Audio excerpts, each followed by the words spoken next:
Now, but here's the thing. You have the ability to control what goes on in your brain. The Bible tells us that God has given us a spirit of self-control.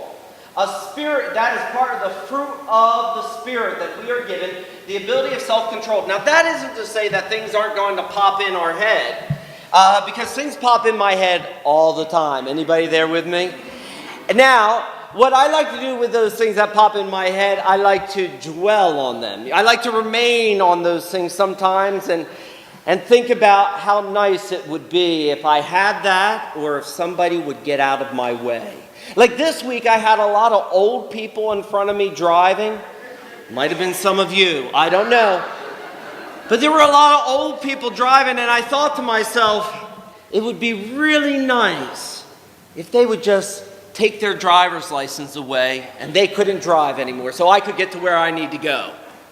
Now, right? Now, some of you go, Pastor, that is shameful. Don't tell me you haven't thought about it yourself. You go, because some people, this one person, she was going like 5 miles per hour. I go, honey, put the foot to the pedal. Push a little bit. I was getting ready to get out and push her myself. Look, it's okay. 7 miles per hour won't take your wig off. Okay, now, so these things pop in my brain. Anybody else there with you? With me, okay? They pop in your brain. Now, I have a choice once they pop into my brain. Am I going to dwell on it and remain on it, or am I going to push it aside? And see, here's the thing. If we're not actively engaging our brain on doing what Paul said, think about the things that are above, think about good stuff, what will naturally come in is the bad stuff. Because we have to understand, apart from Jesus, we are no good. You don't understand how amazing grace is until you understand what a wretch you are. Now, our thoughts are very important to our lives, the Bible tells us. In Proverbs 23:7, it says, "For as he thinks in his heart, so is he." So, the inner meditations of our heart really are the indicator of our character. And God is not looking on the outward appearance, but God is looking at those and listening to the inward meditations of our heart. It's like some people, they get upset with me, like if sometimes, like I admit, a bad word pops out of my mouth, okay? I know that might shock you that me would have a problem with my words, okay? And a bad word pops out of my mouth, but they'll go around and say, "Oh, sugar." "Oh, sugar," or "oh," instead of Jesus Christ saying that, they'll say Christmas or something like that. Here's the issue. Is God concerned about the words, or is God concerned about the attitude of the heart? So you can say, "Oh, sugar," or you can do this. Let me say something that you probably all do. "Well, bless your heart." Bless their heart. That's a southern way of saying you're stupid or you're wearing an ugly blouse. Right? Isn't it? Those people from the South, isn't it true? Okay, yeah. "Oh, bless your heart." "I love you with the love of the Lord." Translation, "I hate you, but I have to put up with you." That's the translation there. So those inward meditations of our hearts, the Bible actually say, determine the direction of our life. Look at Proverbs 4:23. "Keep and guard your heart with all diligence, and above all that you guard, for out of it flows the springs of life." You want to have a good life? Change your thinking. The heart represents those inward meditations, those thoughts that we have going on all the time. And by the way, most of us are happy with our lives until marketing, somebody who gets paid big bucks, tells us that we're not happy any longer, right? I mean, the serpent was the first marketing department, because immediately, in order to get you to buy something, I have to get you to understand that you need it.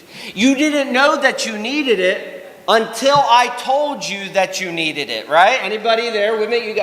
I need to have the ab roller. Like, I bought those ab rollers and I kept them underneath of my bed for all those years, but I thought if I rolled them out occasionally and did a rolling out for 10 minutes a day, I would have abs of steel. First, you have to use it if you buy it. I didn't understand that. And then the second thing is, you don't get anything worth anything for 10 minutes a day, and then not pay attention to the rest of the package, like what you put in your mouth. Nobody told me that. I thought I could have the beach body, and turns out I did have the beach body, but it was the whaled beach body. All right? So, we have to understand that we have to guard. It's our job to guard our thoughts. It's my job to guard what's put in my brain. And I've said this before.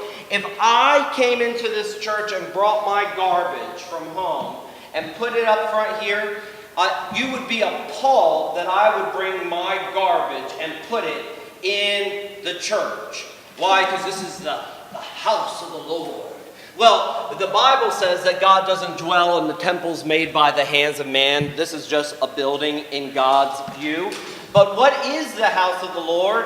Are our hearts. God dwells within us. And how many of us allow garbage into our temple? Here's a few reasons why people don't go to church. I can't come to church until I get my life together. Church is how I got my life together. Church is filled with a bunch of hypocrites. And there's always room for one more. All they care about is your money. They care about me, not about my money. Is there some kind of dress code? Yes, the code is wear some clothes. Church, it just makes me nervous. I was nervous at first, and then I felt right at home. I'm not sure I believe everything that you believe. But you can still belong. Church is for wimpy, girly men. You want to say that again?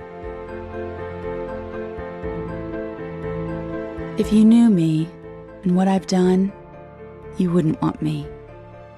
If you knew me and what I've done, you wouldn't be worried.